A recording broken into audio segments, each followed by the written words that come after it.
Hello again, friends. Coach Rick here. Glad that you can join me again one more time for a reading from Under God. As I have said and continue to say, we need to bring patriotism back into our lives. We seem to be getting away from our patriotism. Patriotism is the golden keystone that secures the foundation of our unity and our American dreams. And without it, our American dreams crumble from within. I'm going to go right into reading tonight. Sunday night. This is A Time for War. Peter Muhlenberg, January 21, 1776. Pastor Muhlenberg stood in the vestry of his church, putting on his traditional pastoral robes, as he had done so many other Sunday mornings. A sense of destiny filled the air around him.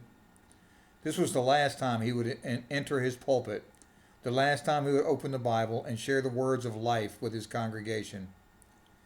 He knew the sermon he had to preach, yet he knew that some of his people would not understand or accept his position. He himself had wrestled with it for months. How involved should a pastor be in the affairs of government? Didn't Jesus say, "Render unto Caesar the things that are Caesar's, and unto God the things that are God's"? Would Christ get involved? Would he run to the battle? It was hard to imagine Jesus carrying a weapon, but it was equally hard to imagine him not taking a stand. To everything there is a season, and to a time to every purpose under heaven, Pastor Muhlenberg proclaimed, reading from Ecclesiastes 3. A time to be born, and a time to die, a time to weep, and a time to laugh, a time of war, and a time of peace. He stopped, and he looked at the people God had put in his care, hard-working farmers and their wives, merchants, recent immigrants. The tiny town of Woodstock, Virginia, was a long way from the fighting in the colonies of New England, and the Blue Ridge Mountains had kept its citizens from hearing the news of events in their own state in early January 1776. It is time for war, Pastor Muhlenberg declared. And not only in New England, war has come to Virginia. The British have marched in our own city of Williamsburg, seizing our supply of gunpowder and munitions. Soldiers are entering private homes just like ours. It's time for war. We're only farmers, you may say. Patrick Henry has rallied 5,000 men, farmers just like you, to fight back and drive the British out. It is time to act. Many of us came to this country to practice our religious freedoms. It is time to fight for those freedoms that we hold so dear. It is time for war. Let us pray. With that, Pastor Muhlenberg bowed his head and offered the traditional closing prayer. Then, breaking with all tradition, while still standing in the pulpit, he began to remove his pastor's robes and vestments. I am a clergyman, it is true, but I am also a patriot, and my liberty is as dear to me as to any man. Shall I hide behind my robes, sitting still at home while others spill their blood to protect my freedom? Heaven forbid it. I am called by my country to its defense. The cause is just and noble. I'm convinced it is my duty to obey that call, a duty I owe to my God and to my country. With that, he threw off the final layer of his robes and now stood before his stunned congregation in the full uniform of an officer of the Continental Militia. He marched to the back of the church, declaring to all, if you do not choose to be involved, if you do not fight to protect your liberties, there will soon be no liberties to have. Just outside the church, army drummers waited. At Pastor Muhlenberg's command, they began to beat out the call for recruits. God's conviction fell on the men of the congregation. One by one, they rose from their pews and took their stand with the drummers. Some 300 men from the church joined their pastor that day to fight for liberty. Pastor Muhlenberg and his men became the 8th Virginia Regiment, who fought valiantly in many of the battles of the Revolutionary War. During the war, Muhlenberg was promoted to Major General. After the war, he was a hero second only to General George Washington among the Germans of his native state of Pennsylvania. In 1785, he became Vice President of Pennsylvania. Benjamin Franklin was president. He worked hard to influence others to adopt the federal Constitution in 1787 and served in the first U.S. Congress in 1789 to 91. I am in Virginia. I am in the mountains. I am about 30 minutes from Woodstock, Virginia. So as I sit here and I read this to you guys, it makes me kind of reflect about the battles that were going on all around me back in those 1700s. And you know, when I drive around in my town and around here, you can see the placards. We have placards all over the place on stands outside the road about all the battles that were fought in the Revolutionary War. And in the Civil War too. We're talking about the Revolutionary War here.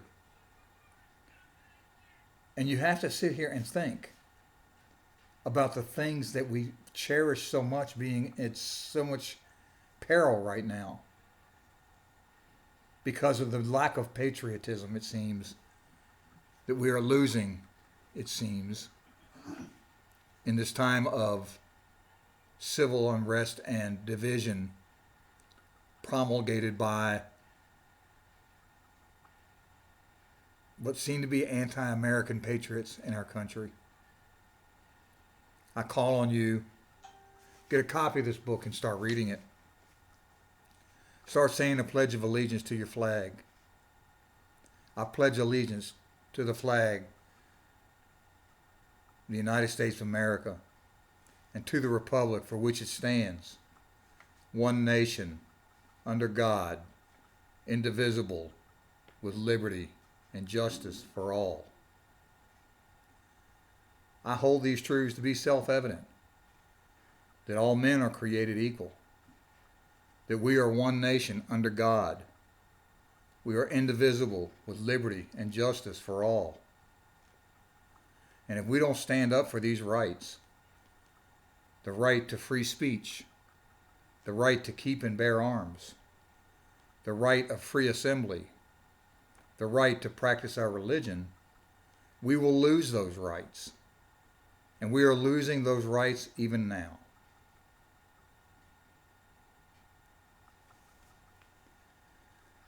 I'm just a regular guy, folks. I'm old enough to remember when we did pledge allegiance to the flag. However, I do also remember that we lost a lot of the lessons that are in this book I'm reading to you. And I'm pretty sure that now my kids and that his kids and their kids are not learning about the great patriots that fought to get our liberties, to get us to throw off the cloak of tyrannical government that was the British. We cannot allow ourselves to be overrun by a tyrannical government in our country at this point either. So, I want to read this to you from Ecclesiastes, and I'll close tonight. Ecclesiastes 3:1, the New King James Version of the Bible. A time for every purpose.